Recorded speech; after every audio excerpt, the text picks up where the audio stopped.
Bruce, you're home early. Yeah, I thought I'd go play golf with the guys before dinner, if that's okay. Sure, fine. Go ahead, play golf. I don't care. Oh, great.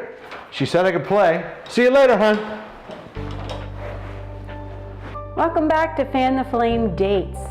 Today we're going to be talking about how we communicate with our spouse. Do we hear and understand the actual meaning of what we're saying to each other?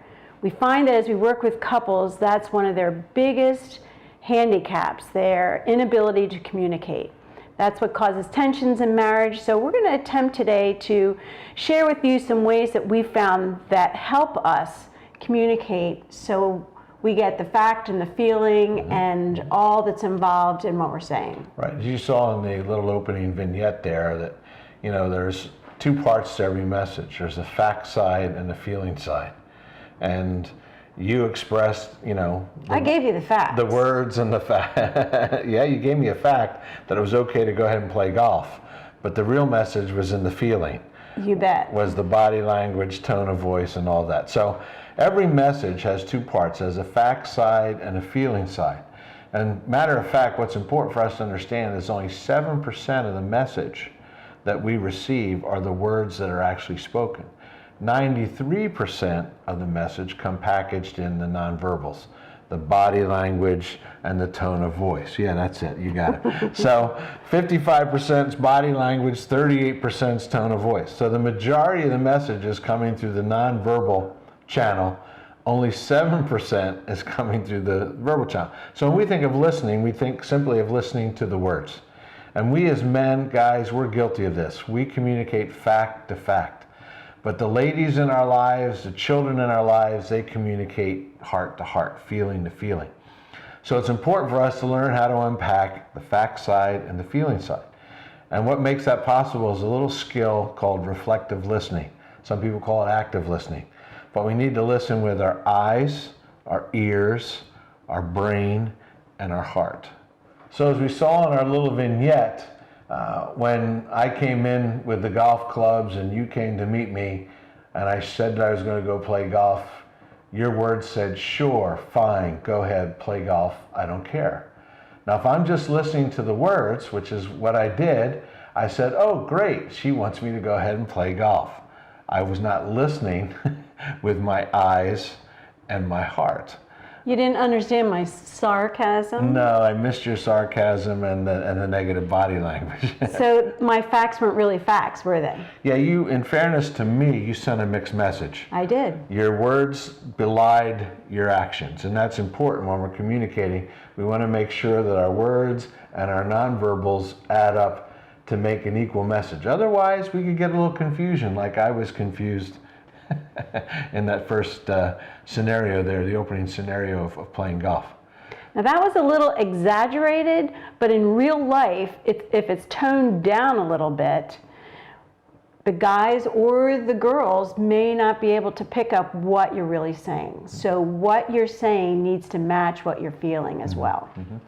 So we need to listen, as we said, with our eyes, ears, brain, and heart. So the eyes and the heart are looking for the nonverbals. That's where I'm watching for your eyes, or your eyes rolling, or your arms crossed, your shoulders slouched, fists are flying.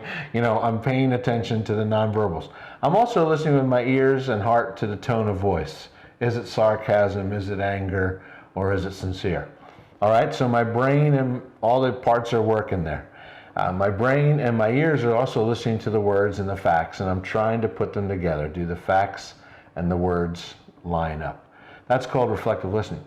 So let's walk through the steps of reflective listening. As we said, the first thing, it starts by facing each other because we want to try to communicate head to head and heart to heart. Exactly. And then the first person would begin to speak. So Karen wants to have a talk with me about something she's feeling strongly about. She might say, can we have a little heart-to-heart talk here? Can we do a little love talk, or whatever you want to call it? You come up with a little code word for it that makes it work for you.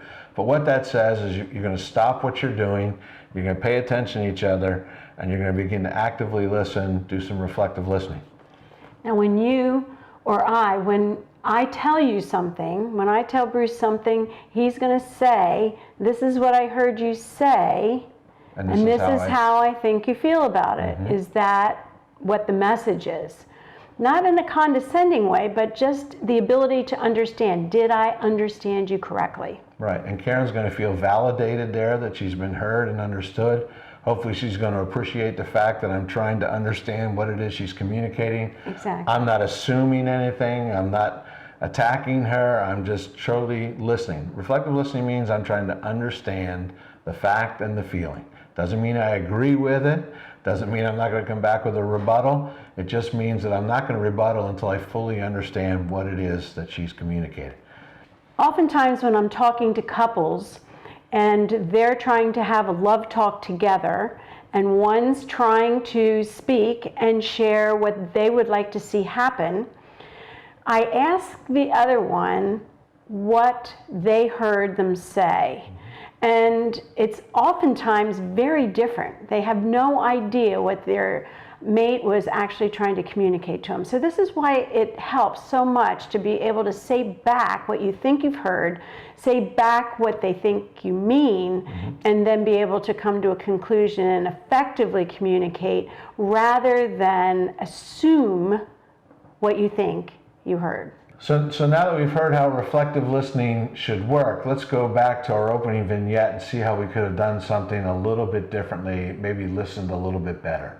Hey, B, you're home early. Yeah, I thought I'd meet the guys and play around the golf before dinner, if that's okay.